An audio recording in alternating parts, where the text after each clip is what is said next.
Tratado sobre la gracia, por Jonathan Edwards. Primera parte. Capítulo primero. Mostrando que la gracia común y la gracia salvadora difieren, no solo en grado, sino en naturaleza y tipo. Frases tales como gracia común y gracia especial o salvadora pueden entenderse como significando ya sea diferentes tipos de influencia del Espíritu de Dios en los corazones de los hombres, o diferentes frutos y efectos de esa influencia. Se supone que el Espíritu de Dios a veces tiene alguna influencia sobre las mentes de los hombres que no son verdaderos cristianos, y se supone que esas disposiciones, estados y ejercicios de sus mentes que tienen una buena tendencia, pero que les son comunes con los santos, se deben en algún aspecto a alguna influencia o asistencia del Espíritu de Dios. Pero, así como hay algunas cosas en los corazones de los verdaderos cristianos que les son peculiares y que son más excelentes que cualquier cosa que se encuentre en otros, se supone que hay una operación del Espíritu de Dios diferente, y que el valor que los distingue se debe a una influencia y asistencia más alta que las virtudes de los demás. Así que, a veces, la frase gracia común se usa para significar ese tipo de acción o influencia del Espíritu de Dios a la que se deben esos logros religiosos o morales que son comunes tanto a los santos como a los pecadores, y así significa tanto como asistencia común. Y a veces se refiere a esos logros morales o religiosos que son los frutos de esta asistencia. De manera similar, la frase gracia especial o salvadora a veces se usa para significar ese tipo o grado peculiar de operación o influencia del Espíritu de Dios de donde surgen las acciones y logros salvadores en los piadosos, o lo que es lo mismo, asistencia especial y salvadora, o bien para significar esa virtud salvadora distintiva en sí misma, que es el fruto de esta asistencia. Estas frases se entienden con mayor frecuencia en el último sentido, es decir, no como asistencia común y especial, sino como virtud común y especial o salvadora, que es el fruto de esa asistencia, y así quiero ser entendido por estas frases en este discurso. Y que la gracia especial o salvadora, en este sentido, no solo es diferente de la gracia común en grado, sino completamente diversa en naturaleza y tipo, y que los hombres naturales no solo no tienen un grado suficiente de virtud para ser santos, sino que no tienen ningún grado de esa gracia que está en los piadosos, es lo que ahora voy a mostrar. Primero, esto es evidente por lo que dice Cristo en Juan 3, versículo 6, donde Cristo, hablando de la regeneración, dice: lo que es nacido de la carne, carne es, y lo que es nacido del Espíritu, Espíritu es. Ahora bien, cualquiera que sea el significado de Cristo con los términos carne y espíritu en estas palabras, esto es lo que se manifiesta y es innegable, que Cristo aquí quiere mostrarle a Nicodemo la necesidad de un nuevo nacimiento, o de otro nacimiento distinto al nacimiento natural, y eso, con este argumento, que un hombre que ha sido sujeto solo del primer nacimiento, no tiene nada en su corazón que deba tener para poder entrar en el reino. No tiene nada de lo que Cristo llama espíritu, sea lo que sea eso.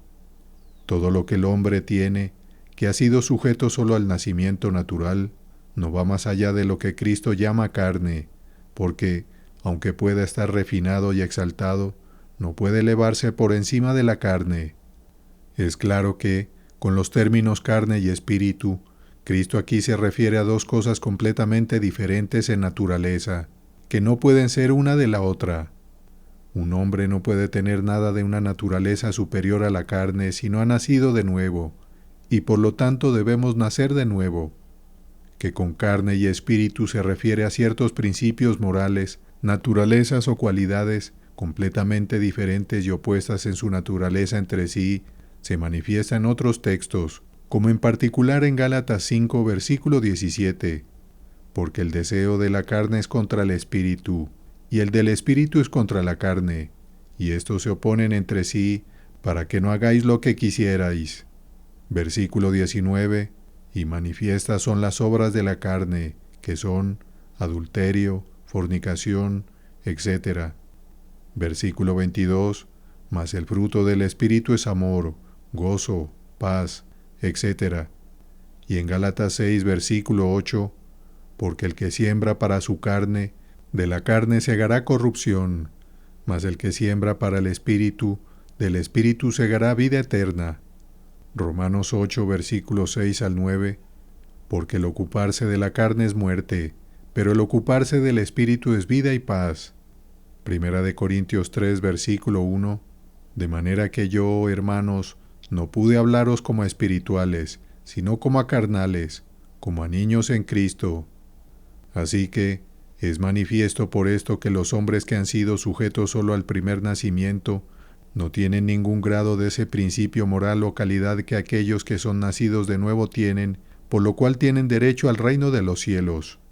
Este principio o calidad surge entonces de ninguna otra manera que por el nacimiento, y el nacimiento por el que debe surgir no puede ser el primer nacimiento, sino que debe ser un nuevo nacimiento. Si los hombres que no tienen derecho al reino de los cielos pudieran tener algo del Espíritu, así como de la carne, entonces el argumento de Cristo sería falso. Es claro por el razonamiento de Cristo que aquellos que no están en un estado de salvación no pueden tener estos dos principios opuestos en sus corazones juntos, algo de la carne y algo del Espíritu, luchando uno contra el otro como los piadosos tienen, sino que solo tienen carne. Segundo, que el único principio en aquellos que están convertidos salvadoramente, del cual fluyen actos de gracia, que en el lenguaje de las Escrituras es llamado el Espíritu, y puesto en oposición a la carne, es algo de lo cual los demás no solo carecen en grado suficiente, sino que no tienen en absoluto, se manifiesta aún más claramente, porque las Escrituras afirman tanto de manera negativa que aquellos que no tienen el Espíritu no son de Cristo. Romanos 8, versículo 9. Mas vosotros no vivís según la carne, sino según el Espíritu, si es que el Espíritu de Dios mora en vosotros. Y si alguno no tiene el Espíritu de Cristo, no es de él. Como también de manera positiva que aquellos que tienen el Espíritu son de Cristo. Primera de Juan 3, versículo 24. Y el que guarda sus mandamientos permanece en Dios, y Dios en él. Y en esto sabemos que Él permanece en nosotros, por el Espíritu que nos ha dado. El tener el Espíritu de Dios morando en sus corazones se menciona como una señal segura de que las personas tienen el derecho al cielo, y es llamado las arras de la herencia futura. Segunda de Corintios 1, versículo 22. Segunda de Corintios 5, versículo 5. Efesios 1, versículo 14.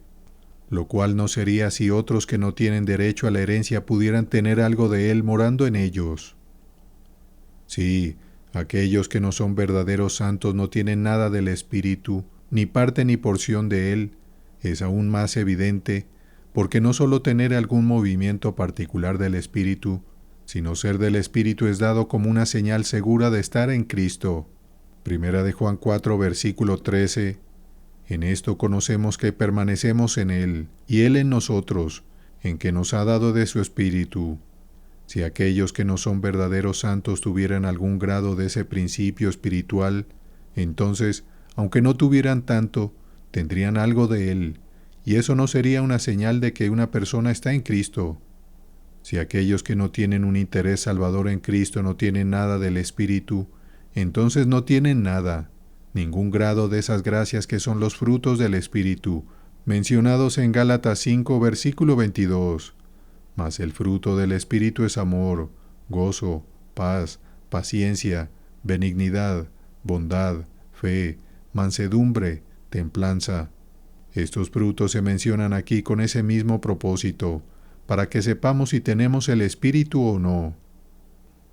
Tercero, aquellos que no son verdaderos santos y no están en un estado de salvación, no solo carecen de esa naturaleza santa y principio divino que está en los corazones de los santos, sino que no participan de ella, porque ser participantes de la naturaleza divina se menciona como el privilegio peculiar de los verdaderos santos.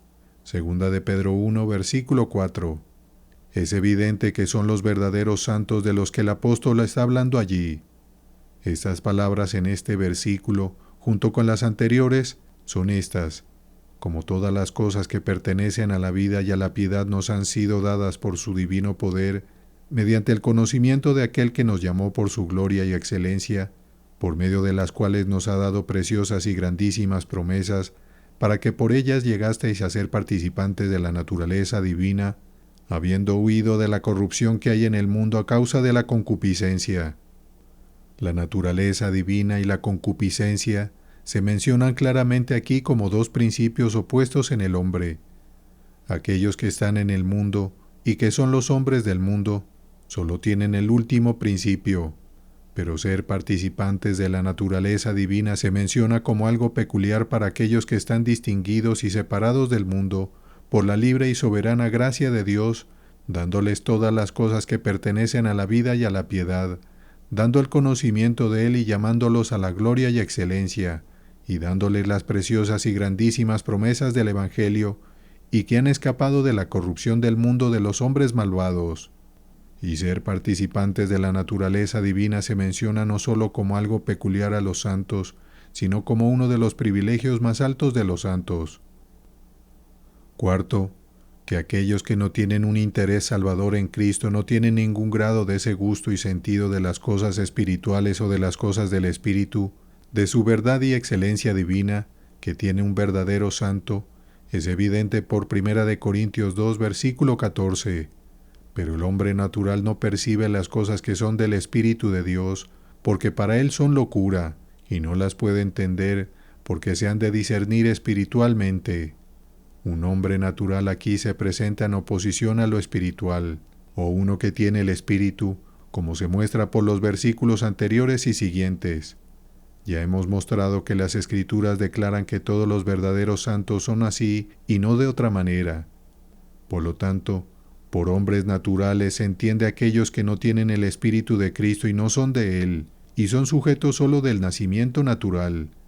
Pero aquí se enseña claramente que un hombre natural está perfectamente desprovisto de cualquier sentido, percepción o discernimiento de las cosas del Espíritu. Se nos enseña esto por las palabras. Ni las puede entender, porque se han de discernir espiritualmente. Tan lejos está de esto que para él son locura. Es un perfecto desconocido, de modo que no sabe lo que significa hablar de tales cosas. Son palabras sin sentido para él. No sabe nada del asunto, tanto como un hombre ciego sobre los colores.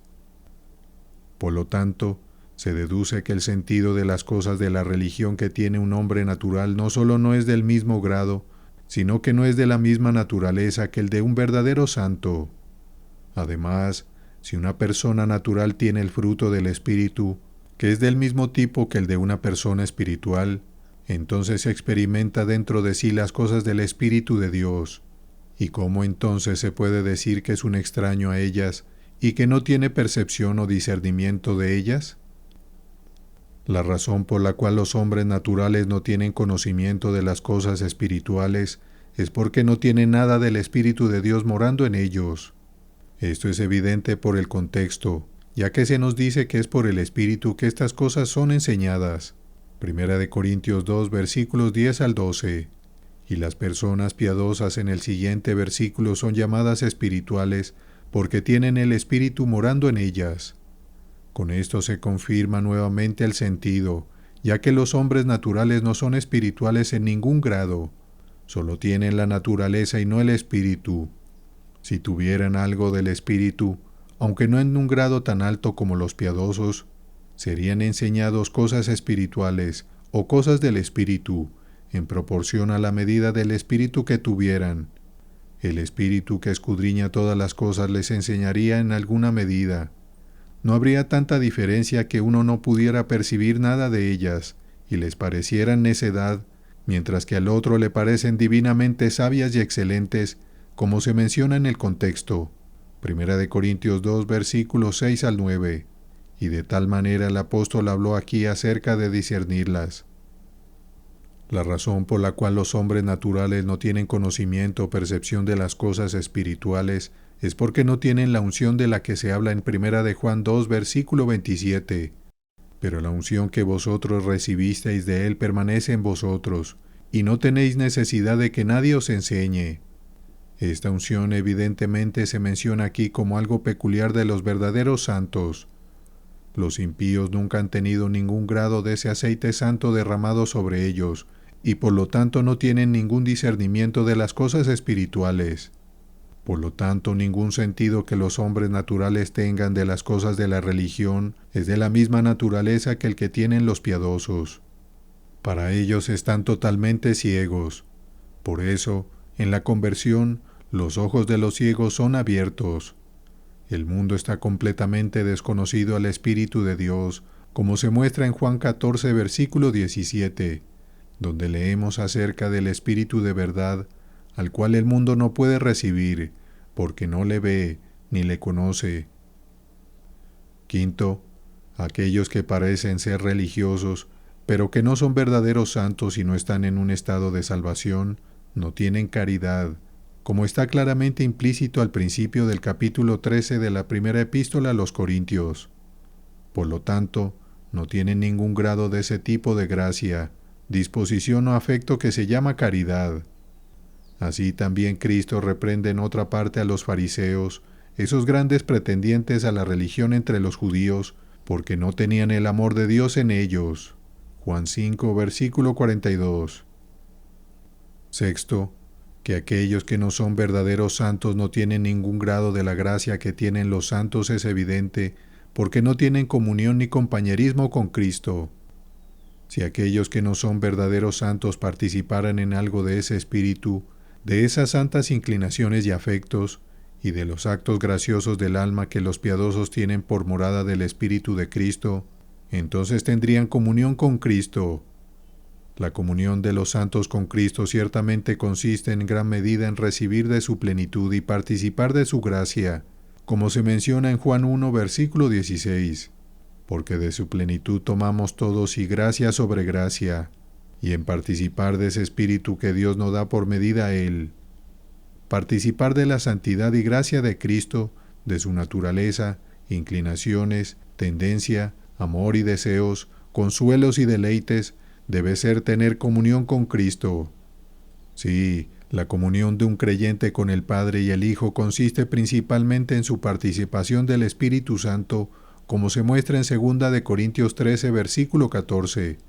La gracia del Señor Jesucristo, el amor de Dios y la comunión del Espíritu Santo sean con todos vosotros.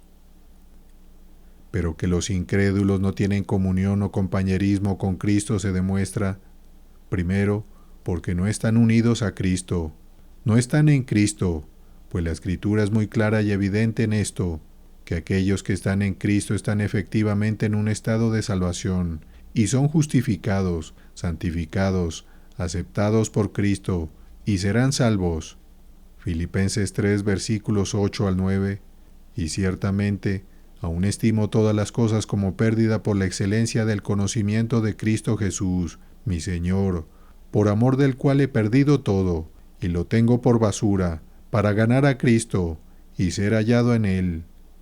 2 de Corintios 5, versículo 17. De modo que si alguno está en Cristo, nueva criatura es, las cosas viejas pasaron, he aquí todas son hechas nuevas. 1 de Juan 2, versículo 5. Pero el que guarda su palabra, en este verdaderamente el amor de Dios se ha perfeccionado. Por esto sabemos que estamos en Él.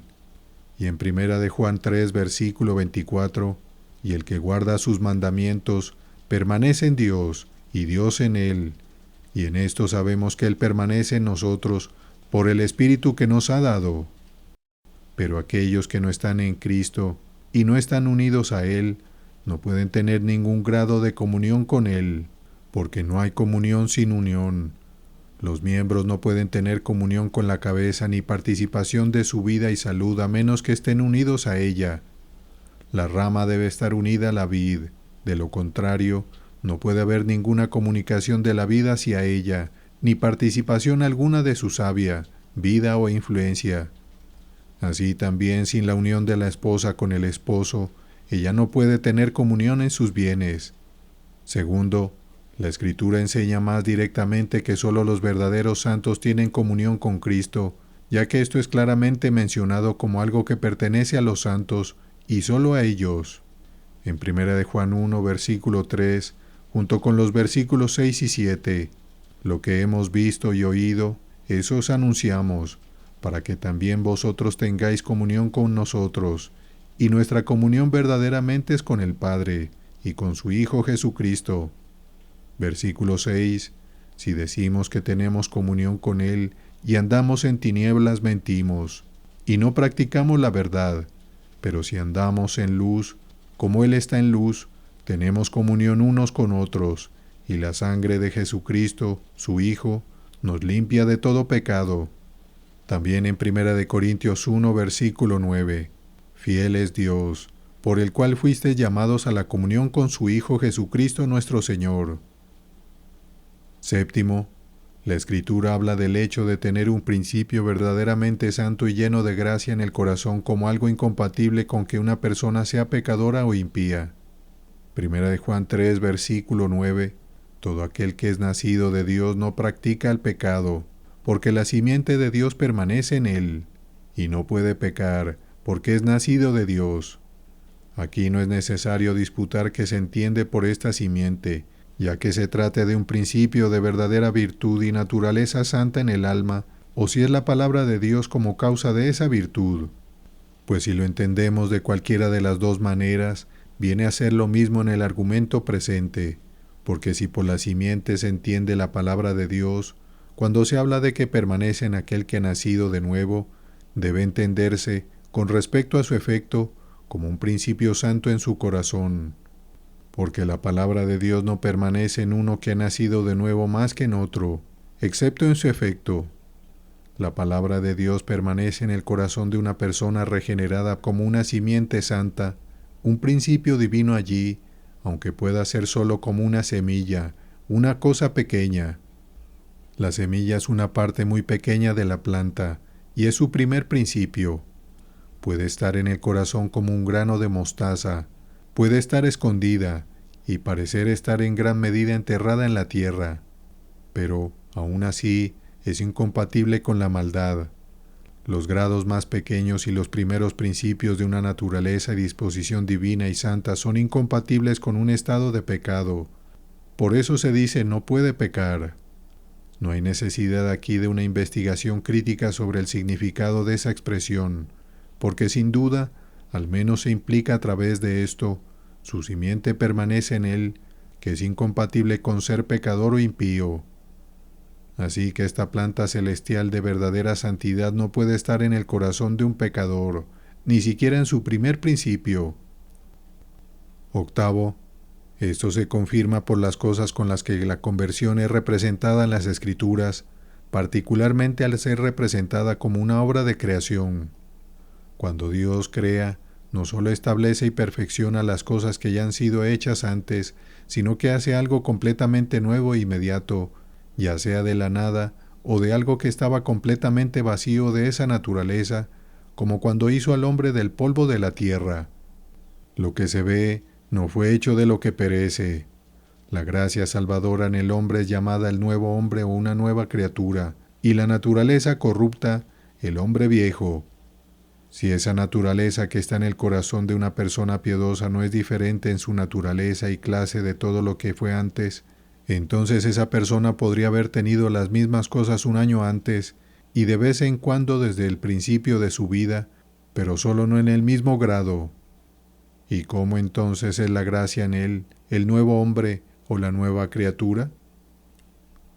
De nuevo, la conversión a menudo se compara con una resurrección. Se dice que los impíos están muertos, pero cuando son convertidos, se les representa como siendo levantados de los muertos por el poder poderoso y eficaz de Dios. Ahora no hay término medio en estar muerto y estar vivo. El que está muerto no tiene ningún grado de vida. El que tiene el menor grado de vida está vivo. Cuando un hombre es resucitado de los muertos, la vida no solo es en un mayor grado, sino que es completamente nueva. Lo mismo se manifiesta al ser la conversión representada como un nuevo nacimiento, como una regeneración. La generación no es simplemente perfeccionar lo que es viejo, sino que es engendrar algo nuevo. La naturaleza y la vida que se reciben en ese momento tienen su inicio, reciben sus primeros principios. De nuevo, en las Escrituras, La conversión es representada como la apertura de los ojos de los ciegos. En tal obra se les da luz a aquellos que están totalmente desprovistos de ella antes. Así, en la conversión, se dice que de las piedras se levantan hijos para Abraham. Mientras eran piedras, estaban completamente desprovistas de todas las cualidades que después los hacen los hijos vivientes de Abraham, y no solo las tenían en menor grado. De acuerdo con esto, se dice que la conversión es quitar un corazón de piedra y dar un corazón de carne. El hombre, mientras no está convertido, tiene un corazón de piedra que no tiene ningún grado de esa vida y sentido que tiene el corazón de carne, porque aún sigue siendo una piedra, y nada está más alejado de la vida y el sentido que una piedra. Primera inferencia. De lo que se ha dicho, observo que debe ser así que la conversión ocurre de una vez. Ese conocimiento, esa reforma y convicción que son preparatorios para la conversión pueden ser graduales, y la obra de la gracia después de la conversión puede llevarse a cabo gradualmente, pero esa obra de gracia sobre el alma por la cual una persona es sacada de un estado de total corrupción y depravación hacia un estado de gracia, hacia un interés en Cristo, y para ser en realidad un hijo de Dios, ocurre en un momento. Debe ser así por consecuencia, porque si esa gracia o virtud que una persona tiene cuando es llevada a un estado de gracia es completamente diferente en naturaleza y clase de todo lo que fue antes, entonces seguirá que en el último instante antes de que una persona sea realmente un hijo de Dios y esté en un estado de gracia, esa persona no tiene el menor grado de bondad real, ni de esa verdadera virtud que hay en un hijo de Dios. Las cosas con las que la conversión es representada en las Escrituras sostienen lo mismo. En la creación, algo es traído de la nada en un instante. Dios habla y es hecho. Él manda y todo se mantiene firme. Cuando los muertos son levantados, sucede en un momento. Así, cuando Cristo llamó a Lázaro fuera de su tumba, no fue una obra gradual. Él dijo, Lázaro, ven afuera, y la vida fue con el llamado. Él oyó su voz y vivió. Así también dijo Cristo, Juan 5, versículo 25, de cierto os digo, viene la hora, y ahora es, cuando los muertos oirán la voz del Hijo de Dios, y los que la oyeren vivirán. Palabras que deben ser entendidas como la obra de conversión.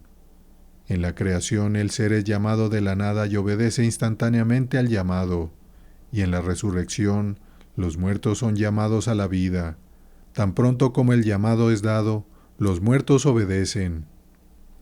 Por razón de esta inmediatez de la obra de la conversión, uno de los nombres bajo los cuales la conversión es mencionada con frecuencia en las Escrituras es llamado. Romanos 8, versículos 28 al 30. Y sabemos que los que aman a Dios, todas las cosas les ayudan a bien. Esto es, a los que conforme a su propósito son llamados, porque a los que antes conoció, también los predestinó para que fuesen hechos conforme a la imagen de su Hijo, para que Él sea el primogénito entre muchos hermanos. Y a los que predestinó, a estos también llamó, y a los que llamó, a estos también justificó, y a los que justificó, a estos también glorificó. Hechos 2, versículos 37 al 39. Al oír esto, se compungieron de corazón, y dijeron a Pedro y a los otros apóstoles, varones hermanos, ¿qué haremos? Pedro les dijo, arrepentíos y bautícese cada uno de vosotros en el nombre de Jesucristo para el perdón de los pecados, y recibiréis el don del Espíritu Santo, porque para vosotros es la promesa, y para vuestros hijos, y para todos los que están lejos, para cuantos el Señor nuestro los llamare. Hebreos 9, versículo 15. Para que los llamados reciban la promesa de la herencia eterna. Primera de Tesalonicenses 5, versículos 23 al 24. Y el mismo Dios de paz os santifique por completo. Fiel es el que os llama, el cual también lo hará. No se puede entender otra cosa en estos pasajes por llamado que lo que Cristo hace en la conversión salvadora del pecador, por lo cual parece evidente que se hace de una vez y no gradualmente, mediante lo cual Cristo, a través de su gran poder, solo pronuncia la palabra poderosa y se cumple. Él solo llama, y el corazón del pecador inmediatamente responde.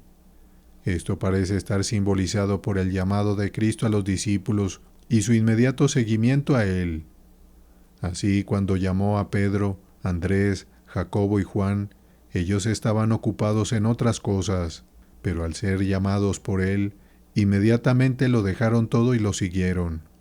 Mateo 4, versículos 18 al 22, Pedro y Andrés estaban echando una red en el mar, y Cristo les dijo mientras pasaba, «Seguidme», y se dice que inmediatamente dejaron sus redes y lo siguieron.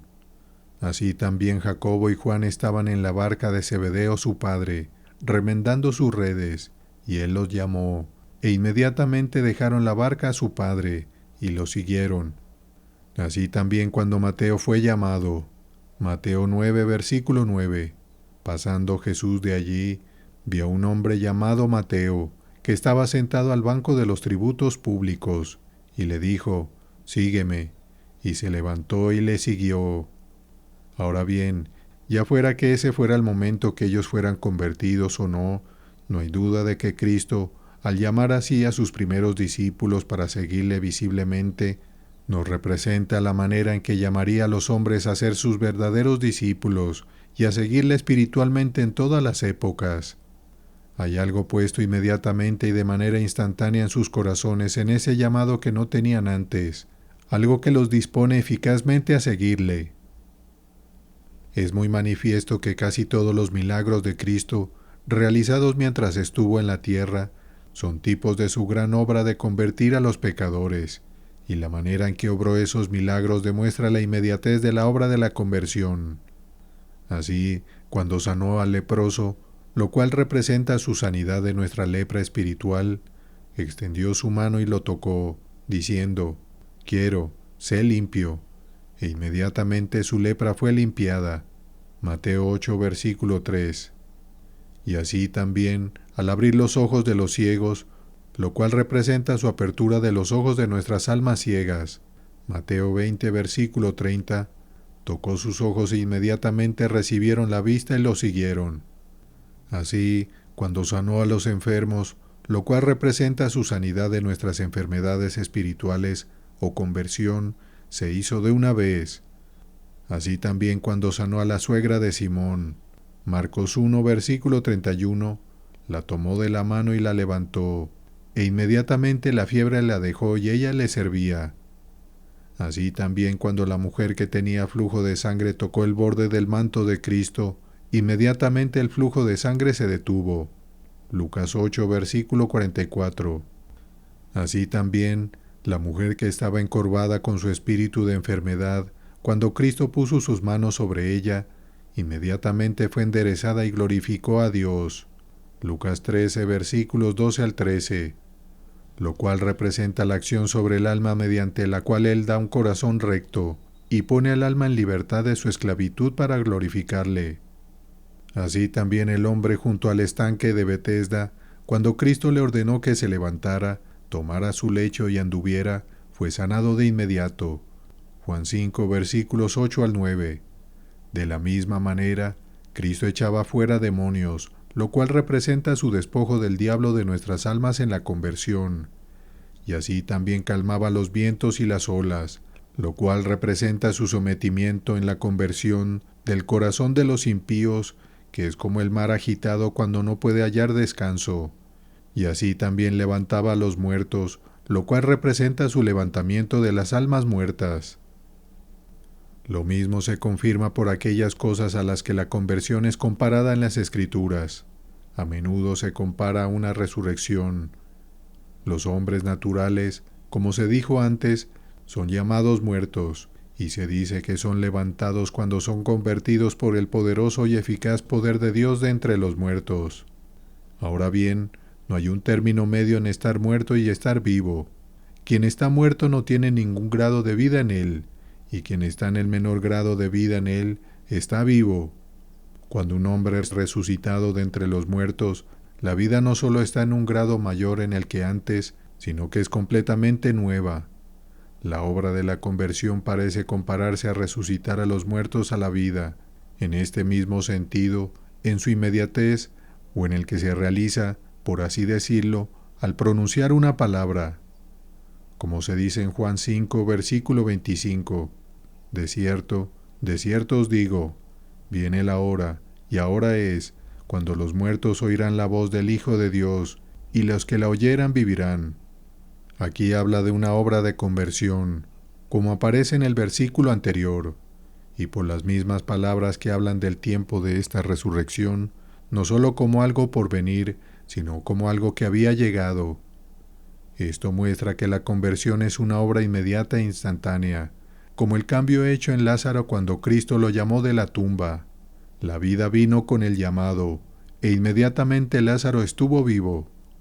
Inmediatamente antes del llamado, los pecadores están muertos o totalmente desprovistos de vida, como lo muestra la expresión, los muertos oirán la voz, e inmediatamente después del llamado están vivos. Sí, la vida viene con la palabra, como es evidente, no solo porque se dice que vivirán, sino también porque se dice que oirán su voz. El primer momento en que tienen alguna vida es el momento en que Cristo llama, y tan pronto como son llamados, lo que se confirma aún más por lo que se observó antes, que ser llamado y convertido son mencionados en las Escrituras como lo mismo. Lo mismo se confirma, como se observó antes, al comparar la conversión con una obra de creación, que es una obra en la cual algo se hace de la nada, o algo que no tiene ningún grado de las mismas cualidades y principios, como cuando Dios hizo al hombre del polvo de la tierra. Así se dice, de modo que si alguno está en Cristo, nueva criatura es, lo que obviamente implica que es una criatura completamente diferente de lo que era antes de estar en Cristo, que el principio o las cualidades que tiene por las cuales es cristiano son totalmente nuevas, y que no había nada de eso antes de estar en Cristo. Segunda inferencia. De aquí podemos aprender que es imposible para los hombres convertirse a sí mismos por su propia fuerza e industria, solo con una asistencia concurrente que ayude en el ejercicio de sus habilidades y principios naturales del alma y asegurando su mejora, porque lo que se gana de esta manera es una adquisición gradual y no algo engendrado instantáneamente, y de una naturaleza completamente diferente y de un tipo totalmente separado de todo lo que estaba en la naturaleza de la persona en el momento anterior. Todo lo que los hombres pueden hacer por su propia fuerza e industria es solo aumentar y mejorar gradualmente, y remodelar y dirigir principios y perfecciones de la naturaleza que ya tienen. Y eso es evidente porque un hombre, en el ejercicio y mejora de la fuerza y los principios de su propia naturaleza, no tiene más que las cualidades, poderes y perfecciones que ya tiene en su naturaleza para trabajar, y nada más con qué trabajar. Por lo tanto, es imposible que solo con esto se logre algo más allá de una nueva modificación de lo que está en la naturaleza del alma, lo que es solo una mejora de las cualidades, principios y perfecciones naturales, no importa cuánto se mejoren, ni cuán diligentemente, ni por cuánto tiempo, siempre serán solo una mejora de esas cualidades, principios y perfecciones naturales, y por lo tanto, no serán nada de una naturaleza y clase esencialmente distinta y superior.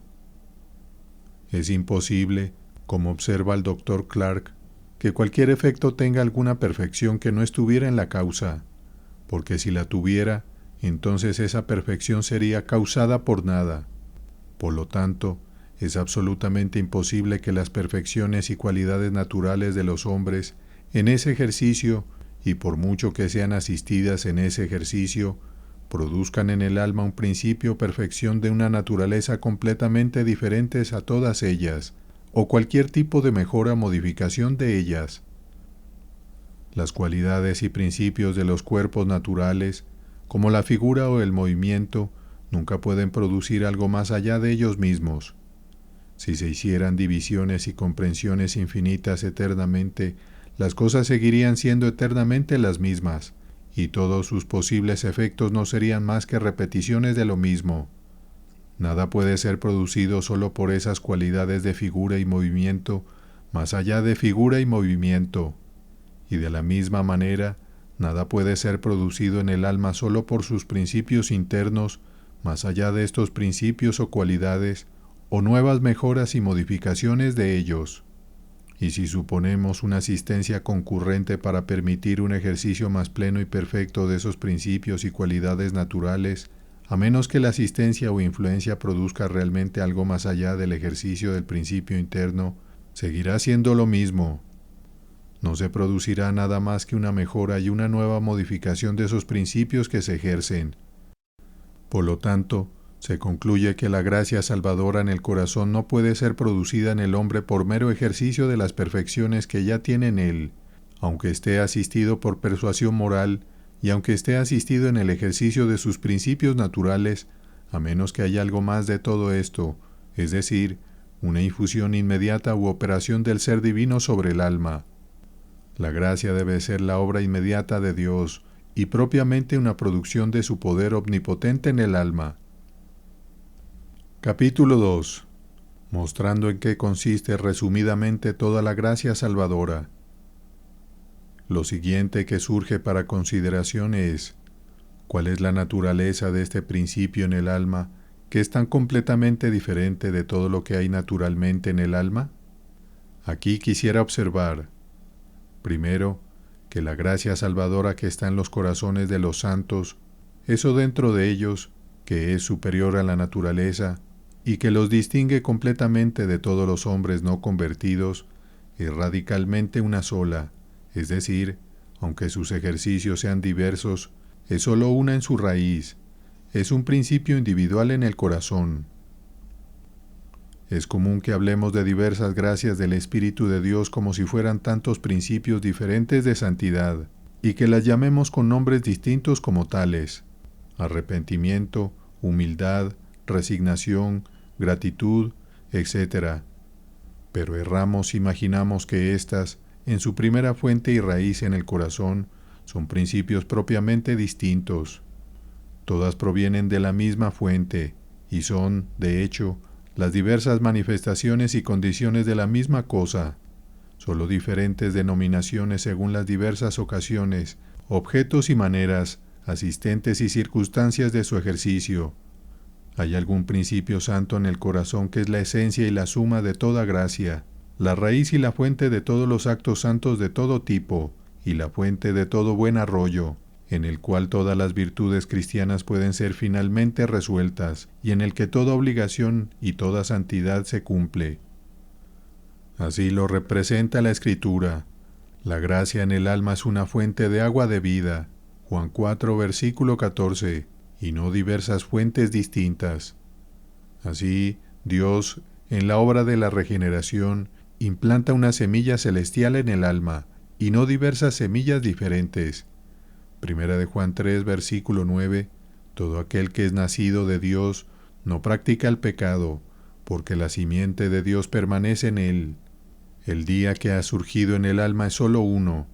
El aceite en el vaso es simple y puro, conferido por una sola unción santa. Todo es hecho por una obra individual del Espíritu de Dios, y así es como hay una unión de gracias. No solo una gracia está en cierto modo aliada a otra, y así tiende a ayudarse y a promoverse mutuamente, sino que una está realmente implicada en la otra. La naturaleza de una implica la naturaleza de la otra, y la gran razón de esto es que todas las gracias tienen una esencia común, el principio original de todas, y es sólo una. Despojad las diversas partes del alma cristiana de sus circunstancias, concomitantes, apéndices, medios y ocasiones, y considerad aquello que es, por así decirlo, su alma y esencia, y todo aparece como lo mismo. Segundo, ese principio en el alma de los santos, que es la gran virtud cristiana y que es el alma, la esencia y el resumen de toda la gracia, es un principio de amor divino. Esto es evidente, primero, porque se nos enseña abundantemente en las Escrituras que el amor divino es la suma de todo deber, y que todo lo que Dios requiere de nosotros se cumple en él, es decir, que el amor es la suma de todo deber del corazón, y sus ejercicios y frutos son la suma de todo el deber de la vida. Pero si el deber del corazón, o todas las disposiciones debidas del corazón, se resumen en el amor, entonces, sin duda, toda gracia puede resumirse en el amor. Las Escrituras nos enseñan que todo nuestro deber se resume en el amor, o, lo que es lo mismo, que es la suma de todo lo que se requiere en la ley, ya sea que tomemos la ley como significando los 10 mandamientos o toda la palabra escrita de Dios. Así, cuando por la ley se entienden los 10 mandamientos, Romanos 13, versículo 8, no debáis a nadie nada, sino el amaros unos a otros, porque el que ama al prójimo ha cumplido la ley, y por lo tanto, varios de estos mandamientos se mencionan allí. Y de nuevo, en el versículo 10, el amor no hace mal al prójimo, así que el cumplimiento de la ley es el amor. Y a menos que el amor fuera la suma de lo que la ley requiere, la ley no podría cumplirse en el amor. Una ley no se cumple sino mediante la obediencia a la suma de lo que contiene. Así, el mismo apóstol de nuevo, en 1 Timoteo 1, versículo 5, pues el propósito de este mandamiento es el amor nacido de corazón limpio. Si tomamos la ley en un sentido aún más extenso, como la totalidad de la palabra escrita de Dios, la Escritura aún nos enseña que el amor es la suma de lo que se requiere en ella. Así, en Mateo 22, versículo 40, allí Cristo nos enseña que en estos dos preceptos de amar a Dios y al prójimo, depende toda la ley y los profetas, es decir, toda la palabra escrita de Dios. Entonces, lo que se llama la ley y los profetas era toda la palabra escrita de Dios que existía entonces. Las Escrituras enseñan esto de cada tabla de la ley en particular. Así, el intérprete de la ley que leemos en el capítulo 10 de Lucas, versículos 25 al 28, menciona el amor a Dios y al prójimo como la suma de las dos tablas de la ley, y Cristo aprueba lo que dice. Cuando se levantó y tentó a Cristo con esta pregunta, Maestro, ¿haciendo qué cosa heredaré la vida eterna? Cristo le pregunta qué se requiere en la ley. Él responde, amarás al Señor tu Dios con todo tu corazón, y con toda tu alma, y con todas tus fuerzas, y con toda tu mente, y a tu prójimo como a ti mismo. Y Cristo le responde, bien has respondido, haz esto y vivirás, como diciendo, haz esto y habrás cumplido toda la ley.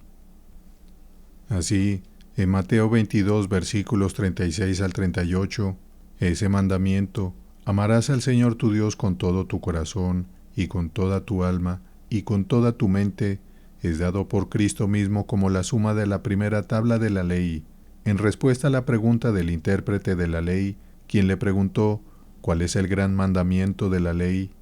Y en el siguiente versículo, amar a nuestro prójimo como a nosotros mismos se menciona como la suma de la segunda tabla, como también lo es en Romanos 13, versículo 9, donde la mayoría de los preceptos de la segunda tabla son repetidos en particular, porque no cometerás adulterio, no matarás, no hurtarás, no dirás falso testimonio, no codiciarás y cualquier otro mandamiento. En esta sentencia se resume, amarás a tu prójimo como a ti mismo. El apóstol Santiago parece enseñar lo mismo en Santiago 2, versículo 8. Si en verdad cumplís la ley real, conforme a la Escritura, amarás a tu prójimo como a ti mismo, bien hacéis. Así de frecuente, expresiva y particular es la Escritura al enseñarnos que todo deber está comprendido en el amor. La Escritura nos enseña, de la misma manera, acerca de nada más. Esto es algo completamente diferente a que la religión, en general, a veces ha sido nombrada bajo el nombre de amor de Dios, como a veces va bajo el nombre de temer a Dios, y a veces el conocimiento de Dios, y a veces el sentimiento de Dios. Este argumento prueba de manera completa e irrefutable que toda gracia y toda disposición y hábito cristiano de mente y corazón, especialmente en cuanto a lo que es principalmente santo y divino en ello, consiste sumariamente en el amor divino, y puede resolverse en él. Sin embargo, con respecto a sus tipos y manera de ejercicio y sus apéndices puede diversificarse, porque ciertamente no hay ningún deber del corazón, ni disposición de vida de la mente, que no esté incluida en la ley y los profetas, y sea requerida por algún precepto de esa ley y regla que Dios ha dado a la humanidad para que camine conforme a ella. Pero, sin embargo, Las Escrituras nos ofrecen otras evidencias de la verdad de esto. Segundo, el apóstol habla del amor divino como aquello que es la esencia de todo el cristianismo en el capítulo 13 de Primera de Corintios. Allí el apóstol evidentemente presenta una comparación entre los dones del Espíritu y la gracia del Espíritu. En el capítulo anterior, el apóstol había estado hablando de los dones del Espíritu, como el don de sabiduría, el don de ciencia, el don de fe, el don de sanidades o hacer milagros, de profecía, discernimiento de espíritus, hablar en lenguas, etc. Y en el último versículo del capítulo exhorta a los corintios a procurar, pues los dones son mejores, pero añade, mas yo os muestro un camino aún más excelente. Y entonces procede a hablar de la gracia salvadora del Espíritu bajo el nombre de amor ágape, y a comparar esta gracia salvadora en el corazón con esos dones. Ahora es manifiesto que la comparación es entre los dones del Espíritu, que eran comunes tanto a santos como a pecadores, y la gracia salvadora que distingue a los verdaderos santos, y por lo tanto, la caridad o el amor es entendido aquí por los teólogos como refiriéndose a la misma cosa que la gracia sincera del corazón. Por amor o caridad aquí no hay razón para entender que el apóstol esté hablando solo del amor hacia los hombres, sino de ese principio de amor divino que está en el corazón de los santos en toda su extensión, el cual tiene a Dios como su objeto principal. Porque no hay razón para pensar que el apóstol no quiera decir lo mismo por caridad aquí que lo que dice en el capítulo 8 de la misma epístola, donde está comparando las mismas dos cosas, conocimiento y caridad, como lo hace aquí. Pero allí se explica a sí mismo al referirse a la caridad como el amor a Dios, versículos 1 al 3, en cuanto a lo sacrificado a los ídolos, sabemos que todos tenemos conocimiento. El conocimiento envanece, pero el amor edifica, y si alguno se imagina que sabe algo, aún no sabe nada como debe saberlo, pero si alguno ama a Dios, es conocido por él, etc. Es manifiesto que el amor o caridad se habla aquí, capítulo 13, como la misma esencia de todo el cristianismo, y es la misma cosa en la que consiste una sincera gracia, porque el apóstol habla de ello como lo más excelente, lo más necesario y esencial de todo, sin lo cual todo lo que hace el mayor, más bello y más deslumbrante espectáculo en la religión no es nada, sin lo cual, si habláramos lenguas humanas y angélicas, somos como metal que resuena, o címbalo que retiñe, y sin lo cual, aunque tengamos profecía y entendamos todos los misterios y toda ciencia, y tengamos toda la fe, de tal manera que traslademos los montes y entreguemos todos nuestros bienes para dar de comer a los pobres, y ahondemos nuestros cuerpos para ser quemados, nada somos. Por lo tanto, ¿cómo podríamos entender al apóstol de otra manera que esto es lo esencial de todo, y que quiere decir lo mismo por caridad que una caridad de gracia, como de hecho es generalmente entendido? Si alguien hace todas estas cosas aquí mencionadas, pronuncia profecías tan gloriosas, tiene tal conocimiento, tal fe, y habla tan excelentemente, y realiza actos externos tan excelentes, y hace cosas tan grandes en la religión como dar todos sus bienes a los pobres y entregar su cuerpo para ser quemado, ¿qué falta sino una cosa? La misma quinta esencia de la religión, la misma cosa en la que radica resumidamente la sinceridad, espiritualidad y divinidad de la religión. Y eso, el apóstol nos lo enseña, es el amor. Y además, es evidente en el propósito del apóstol mostrar cómo este excelente principio comprende radicalmente todo lo que es bueno, porque continúa mostrando cómo todas las esencias de las disposiciones buenas y excelentes, tanto hacia Dios como hacia los hombres, están virtualmente contenidas y fluirán de este único principio. El amor es sufrido, es benigno, el amor no tiene envidia, todo lo sufre, etc. Las palabras de este último versículo especialmente se refieren a los deberes hacia Dios, como los anteriores se referían a los deberes hacia los hombres, como mostraré más particularmente después. Así el apóstol no solo considera el amor o caridad como lo más excelente en el cristianismo y como la quintesencia, vida y alma de toda la religión, sino también como aquello que virtualmente comprende todas las virtudes y ejercicios santos. Y debido a que el amor es la quintesencia y el alma de toda gracia, en la que la divinidad y la santidad de todo lo que pertenece a la caridad consisten propiamente y esencialmente, por lo tanto, cuando los cristianos lleguen a su estado más perfecto, y la naturaleza divina esté en ellos en su mayor exaltación y pureza, y esté libre de todas las mezclas, despojada de estos apéndices y ese revestimiento que tiene en el estado presente, y cuando pierda muchas otras de sus denominaciones, especialmente por la manera y los ejercicios peculiares acomodados a las circunstancias imperfectas del estado presente, serán lo que quedará. Todos los demás nombres serán absorbidos en el nombre de caridad o amor. Como el apóstol, de acuerdo con su capítulo sobre este tema, observa en los versículos 8 al 10, el amor nunca deja de ser, pero cuando venga lo perfecto, entonces lo que es en parte se acabará. Y por lo tanto, cuando el apóstol, en el último versículo, habla de la caridad como la mayor de las gracias, podemos entenderlo en el mismo sentido que cuando Cristo habla del mandamiento de amar a Dios, etc., como el mandamiento más grande, es decir, que entre las gracias, esta es la fuente y la suma de todas las gracias, así como el mandamiento del amor se habla como la suma de todos los mandamientos y que requiere el deber que es base de todos los demás deberes. Debe ser porque la caridad es la quintesencia y el alma de todo deber y todo bien en los corazones que el apóstol dice que es el fin del mandamiento, pues sin duda el fin principal del mandamiento es promover lo que es más esencial en la religión y constitutivo de la santidad. Tercero, la razón da testimonio de lo mismo. La razón testifica que el amor divino es tan esencial en la religión que toda la religión no es más que hipocresía y un vano espectáculo sin él. ¿Qué es la religión sino el ejercicio y las expresiones del respeto hacia el ser divino? Pero esencialmente, si no hay amor hacia él, no hay un verdadero respeto sincero hacia él, y toda apariencia de respeto hacia él, ya sea en palabra o en obra, debe ser hipocresía, y sin valor a los ojos de aquel que ve el corazón. Qué manifiesto es que sin amor no puede haber verdadero honor, ni alabanza sincera. ¿Y cómo puede la obediencia ser de corazón, si no es un testimonio de respeto hacia Dios?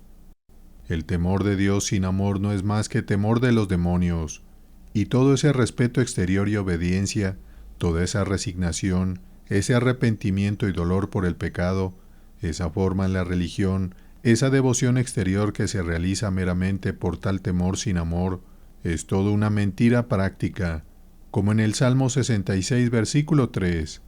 Cuán asombrosas son tus obras, por la grandeza de tu poder se someterán a ti tus enemigos.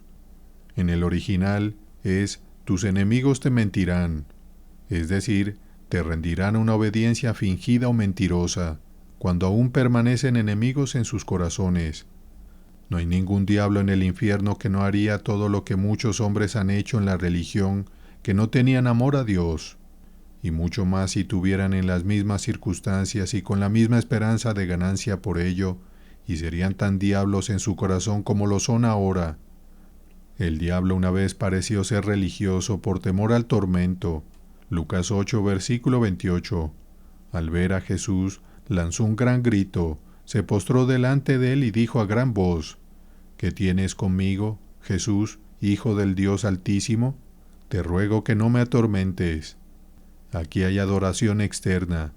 El diablo es religioso, ora en una postura humilde, se postra ante Cristo, se echa rostro en tierra, ora fervientemente, clama a gran voz, usa expresiones humildes.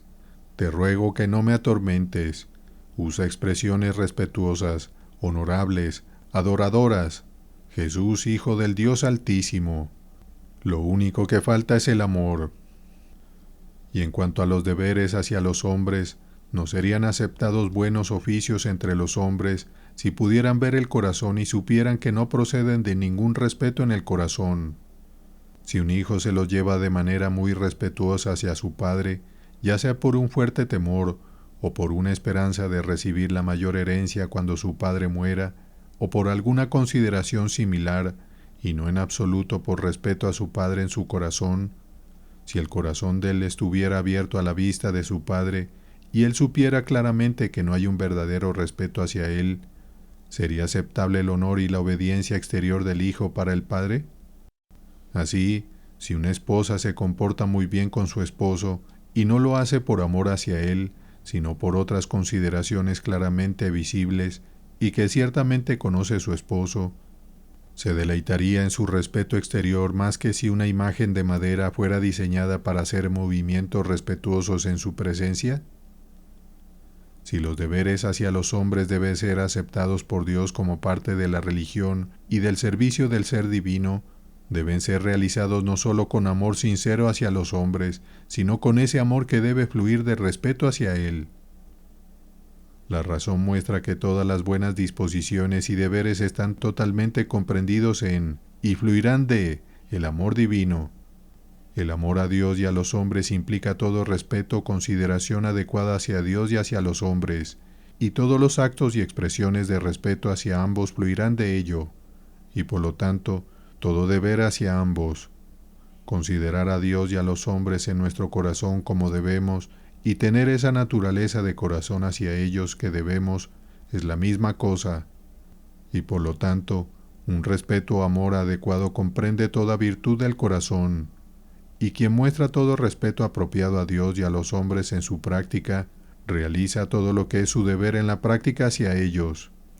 El apóstol dice, Romanos 13, versículo 10, el amor no hace mal al prójimo. Es evidente por su razonamiento en ese lugar, que quiere decir más de lo que expresa, que el amor no hace mal, sino todo bien, todo nuestro deber hacia nuestro prójimo, lo cual la razón muestra claramente.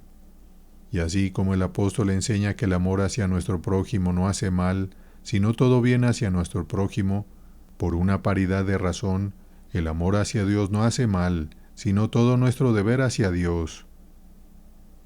El amor cristiano a Dios y el amor cristiano a los hombres no son propiamente dos principios distintos en el corazón. Estas variedades son radicalmente las mismas, el mismo principio fluyendo hacia diferentes objetos, de acuerdo con el orden de su existencia. Dios es la primera causa de todas las causas y la fuente y manantial de todo bien, y los hombres derivan de Él algo de su imagen y son objetos de su misericordia. Por lo tanto, el objeto primero y supremo del amor divino es Dios, y los hombres son amados ya sea como hijos de Dios o sus criaturas, y aquellos que están a su imagen y los objetos de su misericordia, o en algunos aspectos relacionados con Dios, o partícipes de su hermosura, o al menos capaces de felicidad. Que el amor a Dios y un amor cristiano hacia los hombres son, por lo tanto, uno en su raíz y principio fundamental en el corazón, se confirma por varios pasajes de la primera epístola de Juan, capítulo 3, versículos 16 al 17. En esto hemos conocido el amor, en que Él puso su vida por nosotros. También nosotros debemos poner nuestras vidas por los hermanos. Pero el que tiene bienes de este mundo y ve a su hermano tener necesidad y cierra contra él su corazón, ¿cómo permanece el amor de Dios en él? Primera de Juan 4, versículos 20 al 21. Si alguno dice, yo amo a Dios y aborrece a su hermano, es mentiroso, pues el que no ama a su hermano a quien ha visto, ¿cómo puede amar a Dios a quien no ha visto? Y este mandamiento tenemos de él, que el que ama a Dios, ame también a su hermano. Primera de Juan 5, versículos 1 al 2. Todo aquel que cree que Jesús es el Cristo, es nacido de Dios, y todo aquel que ama al que engendró, ama también al que ha sido engendrado por él. En esto conocemos que amamos a los hijos de Dios, cuando amamos a Dios y guardamos sus mandamientos. Por lo tanto, para explicar la naturaleza del amor divino, lo que principalmente es necesario es explicar la naturaleza del amor hacia Dios, porque esto puede ser llamado especialmente amor divino, y en esto radica toda caridad o amor cristiano, pues esta es la fuente de todo. En cuanto a una definición del amor divino, las cosas de esta naturaleza no son propiamente capaces de una definición, son mejor sentidas que definidas. El amor es un término tan claro en su significación que sugiere tan naturalmente a la mente la cosa significada por él, como cualquier otro término que podamos encontrar o sustituir en su lugar. Sin embargo, puede haber un gran beneficio en las descripciones que se pueden dar de este principio celestial, aunque todas sean imperfectas. Pueden servir para limitar la significación del término y distinguir este principio de otras cosas, y para excluir falsificaciones, así como para explicar más claramente algunas cosas que le pertenecen a su naturaleza.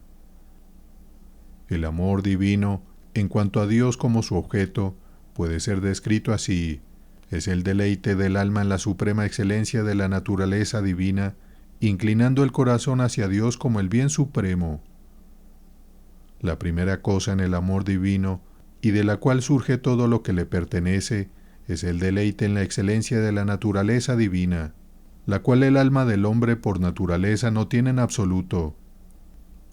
El primer efecto que se produce en el alma, por el cual se eleva por encima de lo que tiene o puede tener por naturaleza, es hacer que saboree o experimente la dulzura de la relación divina. Esa es la primera y más fundamental cosa en el amor divino, y de la cual todo lo demás que pertenece al amor divino procede de manera natural y necesaria. Una vez que el alma es llevada a saborear la excelencia de la naturaleza divina, entonces naturalmente y por consecuencia se inclinará hacia Dios de todas las maneras. Se inclinará a estar con Él y a disfrutar de Él. Tendrá benevolencia hacia Dios. Se alegrará de que Él sea feliz. Tendrá la inclinación de que Él sea glorificado y que su voluntad se haga en todas las cosas.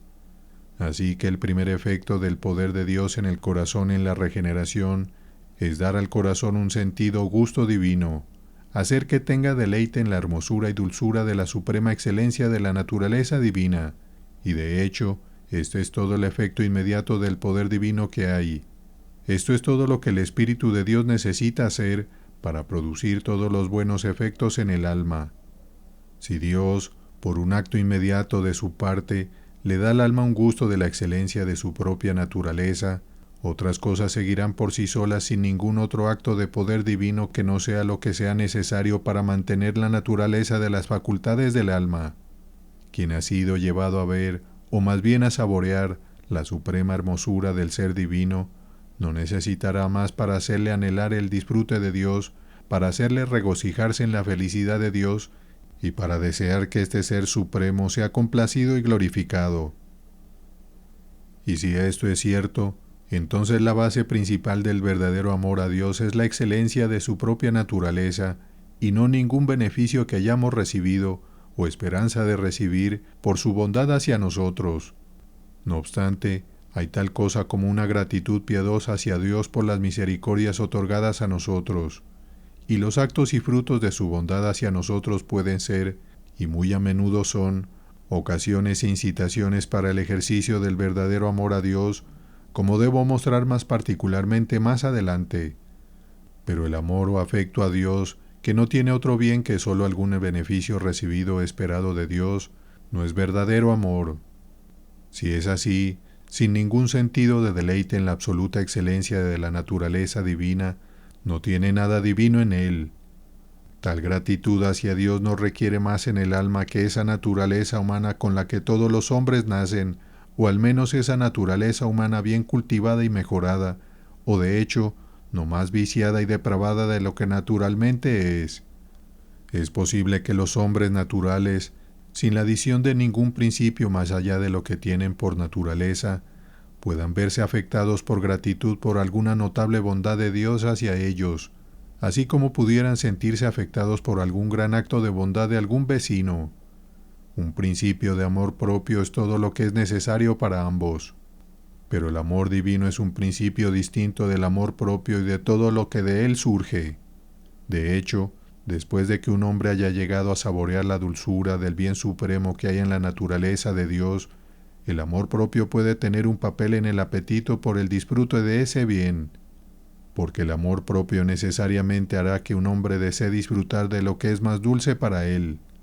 Pero las perfecciones de Dios deben primero deleitar el apetito y ser dulces para los hombres, o deben primero tener un sabor para deleitarse en la dulzura de la perfección de Dios, antes de que el amor propio pueda tener alguna influencia sobre ellos para causar un apetito por el disfrute de esa dulzura.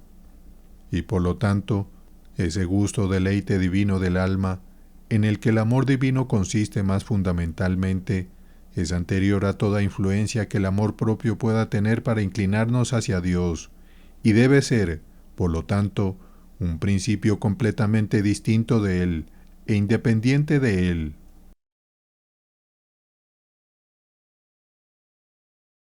Tratado sobre la Gracia, por Jonathan Edwards. Primera parte.